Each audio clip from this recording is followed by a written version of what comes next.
The website readyforwarren.com has gone live, and judging by its name and content, the objective is pretty clear. Supporters are hoping to draft Massachusetts Senator Elizabeth Warren to run for president. Why, you may ask, when Hillary Clinton is a clear favorite in early polling, even among liberals?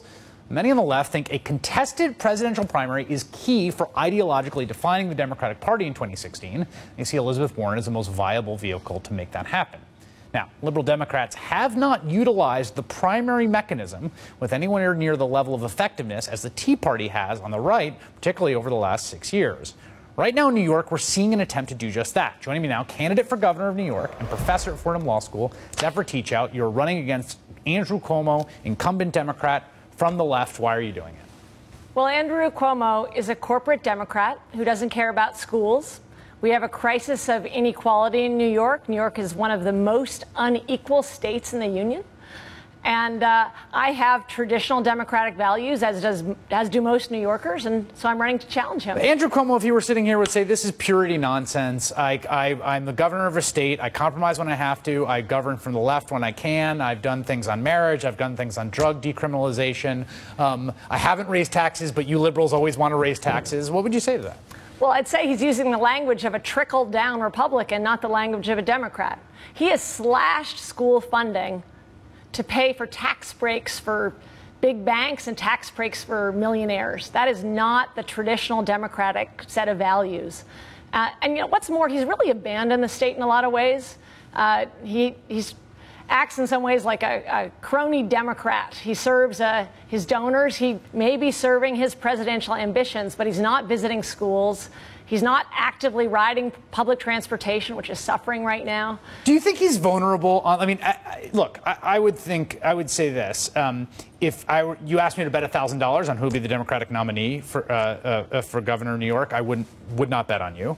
And so the question is, what do you hope to accomplish with this campaign if, in fact, you don't win? Well, there's a lot of ways to win. I mean, one is we have to have a wide open, explicit conversation about how we should spend money in our state.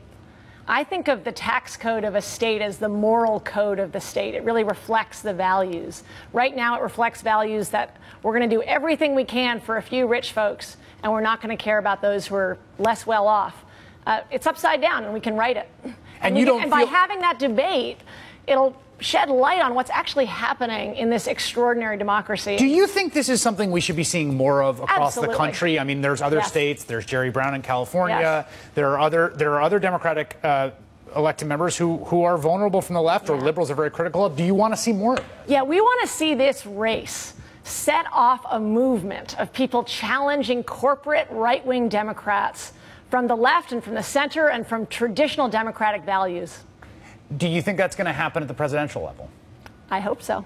You'd like to see the same thing? I would. You should never leave power on the table. And the heart of democracy is contested primaries. If you don't have a contested primary, you can't have a discussion about your tax code or fracking or school funding. That's where actually it happens. People forget that the most progressive sort of leading policy proposals in 2008 in that presidential primary, many of them came from John Edwards, Absolutely. who is now a completely disgraced figure and who was not president.